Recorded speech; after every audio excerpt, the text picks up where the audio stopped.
Takže my jsme se rozhodli, že tady ten den bude takový, no jak bych to řekla, jako, no, prostě jsme se rozhodli, že uděláme všechny naše písničky, co jsme dřív měli a nenatočili, protože jsme si říkali, to uděláme zítra a tak prostě.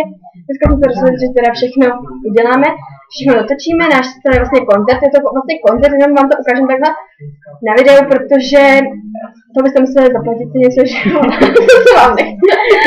Ty byly takový mami navíc. No, ale tak třeba jednou. No, takže vlastně my jsme si této písničkou, kterou jsme si vymysleli už před velkýma prázdninama, připomněli devítku, která odešla. A já nevím, já jsem tam teda měla velikou kamarádku, takže já ještě jednou tady pozdravím na videjko. Ahoj Kláry, moc si tě vážím a Pétě bych chtěla pozdravit svýho kluka, kterýho fakt miluje. Čau, Luky! No, Lukáš Doležal se jmenuje a moje kamarádka Klárka Zapadlová. Máme tam spoustu jiných. Ano, ale tady ty byly fakt nezapomenutelný. No a taky tou devítkou se pro nás s Péťou stal takový populární jeden kluk, o kterým snad teď už víte skoro všichni. A ten se jmenuje Pozler. A my jsme si na něj vymysleli takovou písničku, Pozler breakuje, tak my vám ji předtančíme, tak jdem na to. Užijte si to. Jo, moc.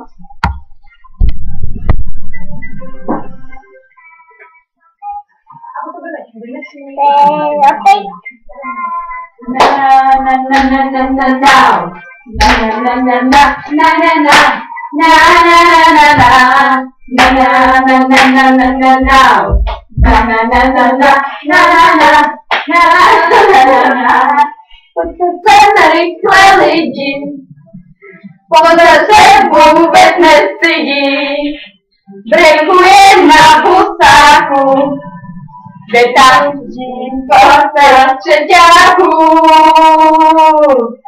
Na, pozor breakuje, pozor breakuje, pozor breakuje, pozor breakuje. Pozor má velký svaly, hodně často holky baví, přejede celou dráhu, ale bohužel nemá rovnováhu.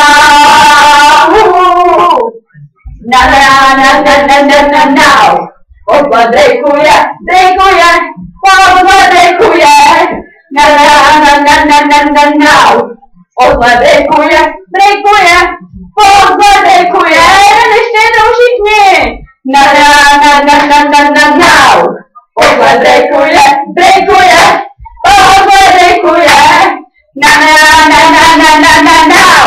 pozor breakuje.